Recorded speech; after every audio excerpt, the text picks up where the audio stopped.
Hello, welcome back guys on my channel. I hope that you guys are doing good. So today my video topic is going to be the HSR's most hype character when they were teased into this story, or you can say when they were just teased by the game's official page into the social media post. Player does have a very much of a high expectation to that character, that they think that this character is going to be the very much of a powerful one because of the hype. But when the character was released into this game server, they are totally shattered to the player's expectation and didn't even age very well according to their kit. Now in this video I'm going to talk about one of those like 5 characters who does have a fair and good share amount of time when they were debuting into this game banner, but after some time later they didn't even age very well and does not even hold any kind of value to your account. So let's start. So on our 5th list, which is a Blade. Yes, Blade is one of those like OG character. When he was introduced to us 1.0 Jianzhu story, people were so much hype because the way the game is introduced to us, its character to this story is like a revenge maniac and he can do whatever he wants to complete his revenge. And the way his character looks is very much of a good looking character, and it just creates a very much of a separate fan base for the woman side. And it also the character is giving us like a badass vibe as well. As after some times later when he was released into this game server, he does have a very much of issue. First one, he has a dual scaling mechanism. He's a HP scaler and also attack scaler. Now you already know that when a character have this kind of two types of mechanics or two types of scaling mechanics, especially attack and also HP stats, that character does not even do a jack amount of damage, and also building their character is going to be very much of a hard one. Why am I saying this? Because if you have a good amount of HP for that character but does not even have a good amount of attack, then your character does not even going to do a jack shit. Same goes for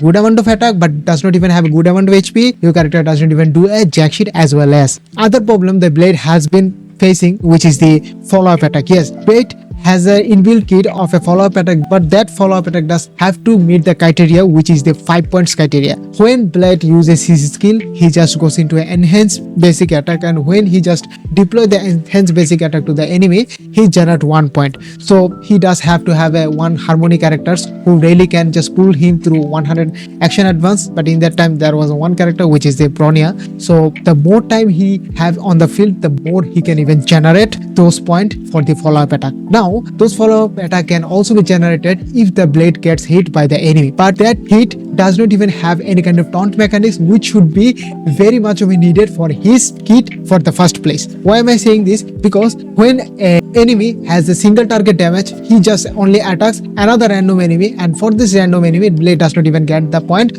which he really needs to proc the follow-up attack for his kit. So he does lose so much DPS, and player was so much angry and furious that demand for the game developers that please fix the Blade and also buff him as soon as possible. But the developer does not even listen to the player base, and Blade just forgotten into the oblivion.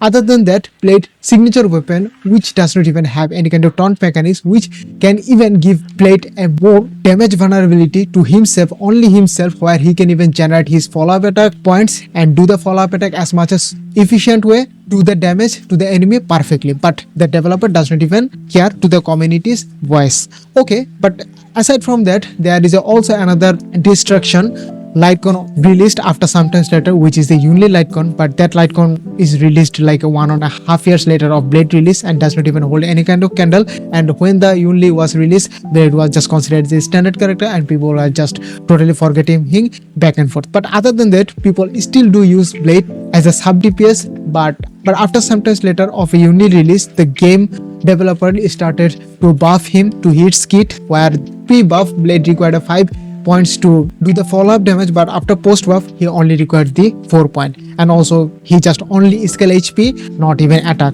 So his damage was very much of a high increased after the buff, but it does not even long last that long. So he just again lost into the oblivion. So that's all for this Blade part. Let's move on to our next part.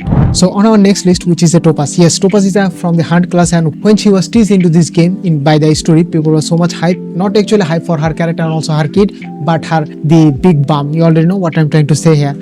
So when she was released into this game as a character, people did not see any kind of value to her kit, because her kit is totally revolving around the follow-up attack, or you can say that increasing the damage of follow-up attack.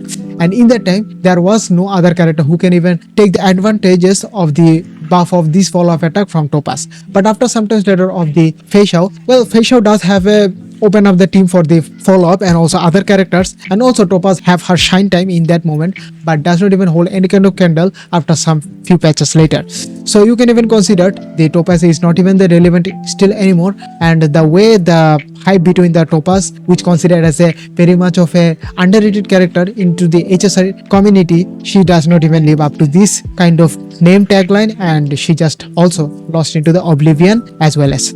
So that's all for this part. Let's move to our next part. So on our next list, which is the third number, is the Rappa. Yes, Rappa is like a erudition break character, and when she was released into the debuting banner, she was considered is one of the best break character that you could ever ask for, and she is even better than the Firefly in that time. And it just creates a very much of a controversy between the communities, because the Firefly community was a very much of a huge one, and Firefly does have a high impact on the story when the Panaconi was teasing into this game. Now, why Rappa was very much of a considered as a hype character? Because Rappa's trailers you can consider as one of the best character that HSR could ever introduce, and also the music in the Rappa trailer is also good. Besides than that, Rappa have a kind of a first person game mechanism which was a kind of a unique, and also she does provides high value than the Firefly, and also clear the end game mode very much of a less required cycle compared to the Firefly does in that time. Now after some times later, Rappa does not even hold any kind of value, and also Firefly started to fade down when the Rappa starts to shine.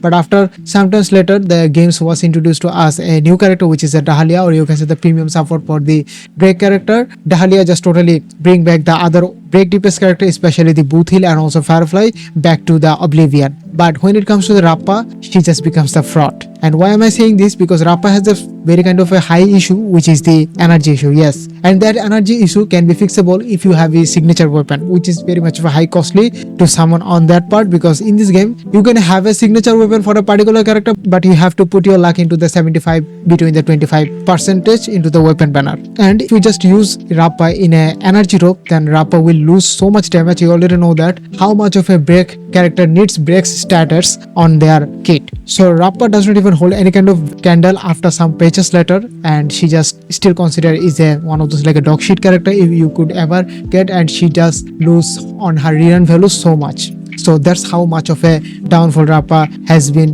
getting around, and it is totally up to the developer fault where they just put her into a very much of a bad situation. And also it is totally up to them, are they really going to buff her kit or also buff her as a character overall or not. That's totally up to them. So that's all for this Rappa part. So let's talk about our next character, which is the second one, Saber. Yes, Saber is one of those like a Fate collab character, and when the Fate collab character was teased into this game server, or you can say the live stream, it creates a very much of hype for the player base, and also they're thinking that we are going to get the Saber as a playable character into these high quality turn-based gacha games. But when the Saber was released, she was also impacting to the game, and she also have her shining moment into the meta, or you can say the respective meta, but that did not even last very long. After a few patches later, she does not even hold any kind of candle, and her subordinate, which is a free fate character, which is the Archer, that guy is totally shining through each and every moment, especially when the Sparkle got buff.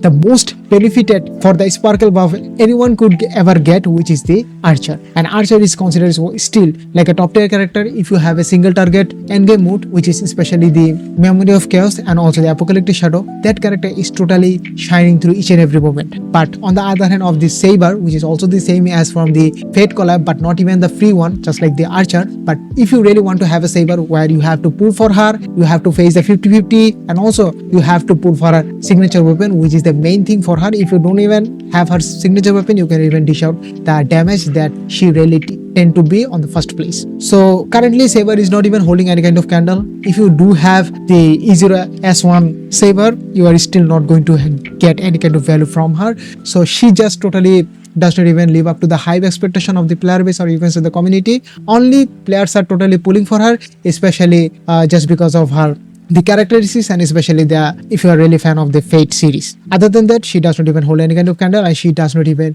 age very well. So let's talk about our first character. Yes, the first one, which is the none other than the mid one, or you can say the Jing one. Damn man, why do I even going to start with this guy? When this guy was released in version 1.1, or you can say the 1.2 phase 1 banner, this guy was, damn man, very much of a hype one. People are considered as a Eminator class because they were considered as a general. He was kind of a like a dominator of the Jianzhou, or you can say the general, or you can say the president of that particular region, people are considered him that he is going to be the very much of a powerful character as a character wise or as a playable character. But when he was get released, he was just lost into oblivion at the right moment. Why? Because he does have a very much of a big issue. The big issue was the lightning lord. Yes, he has a summoning types of mechanics where when he just complete a certain types of threshold for the lightning lords will deploy in a certain turn, and the lightning lord is going to be the main damage dealer of his own kit, of his whole kit, which is the main damage source, you can even consider it. So if the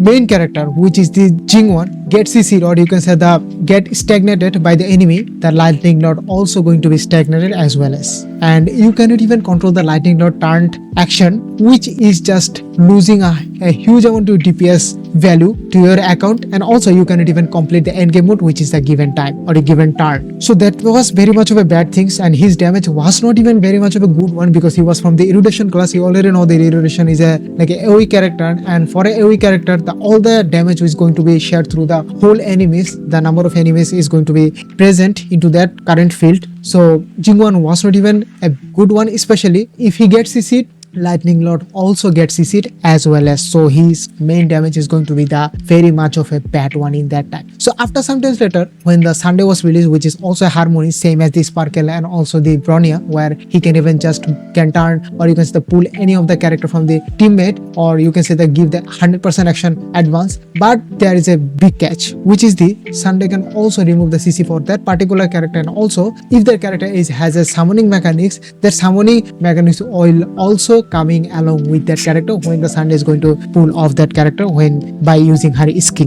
But that time Midwan was considered is a kind of a good character or get the unconditional buff by certain characters or certain 5-star harmony characters, but it didn't even last long, and to this day Midwan is considered is one of those like a trash tier character, and is still considered as a one of those like a forgotten gem which can shine when the game introduced to him and also when the game release him as a playable character. So I guess I already cover all those 5 characters to you guys. I guess you understand what I'm trying to say here. If you have any kind of comment, or you can send that any kind of opinion toward my comments to these 5 characters, please feel free to share your comments on the comment section. And if this video gets high amount of engagement, also higher amount of views, likes, I will make a part 2 of this video. See you in the next video. Peace.